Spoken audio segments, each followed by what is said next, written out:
தற்போது கிடைத்த அண்மை செய்தி.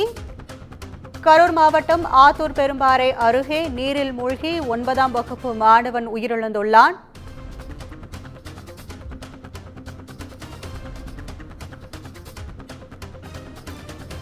கரூர் ஆத்தூர் பெரும்பாறையில் உள்ள பழைய கைவிடப்பட்ட கல்குவாரியில் தேங்கிய நீரில் மூழ்கி 9ஆம் வகுப்பு மாணவன் உயிரிழந்துள்ளார். கூடுதல் விவரங்களை செய்தியாளர் கிருஷ்ணமூர்த்தி வழங்க கேட்கலாம். வணக்கம் கிருஷ்ணமூர்த்தி, இது குறித்த கூடுதல் விவரங்கள். கரூர் அடுத்த ஆலம்பாளையம் பகுதியை சார்ந்தவர் ரமேஷ்குமார்.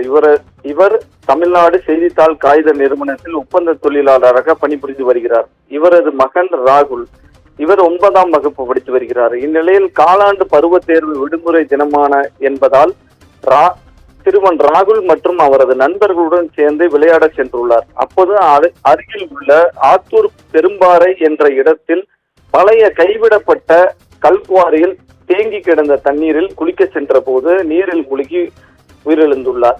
இந்நிலையில் ராகுல் நீண்ட நேரமாகியும் வெளியே வராத காரணத்தால் நண்பர்கள் அக்கம் பக்கத்தில் உள்ளவர்களை அழைத்து கரூர் தீயணைப்பு துறையினருக்கு தகவல் அளித்தனர்.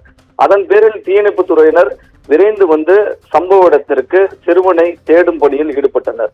இந்நிலையில் தீயணைப்பு துறையினர் சுமார் 1 மணி நேரத்திற்கு மேலாக தேடும் பணியில் ஈடுபட்டனர்.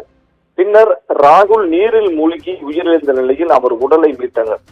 சிறுவன் உடலை மீட்டு கரூர் அடுத்த காந்தி கிராமத்தில் உள்ள அரசு மருத்துவக் கல்லூரி மருத்துவமனைக்கு உடற்கூறு ஆய்வுக்காக அனுப்பி வைக்கப்பட்டு வாங்கல் காவல் நிலைய போலீசார் விசாரணை மேற்கொண்டு வருகின்றனர் என்பது குறிப்பிடத்தக்கது. கற்பகம்,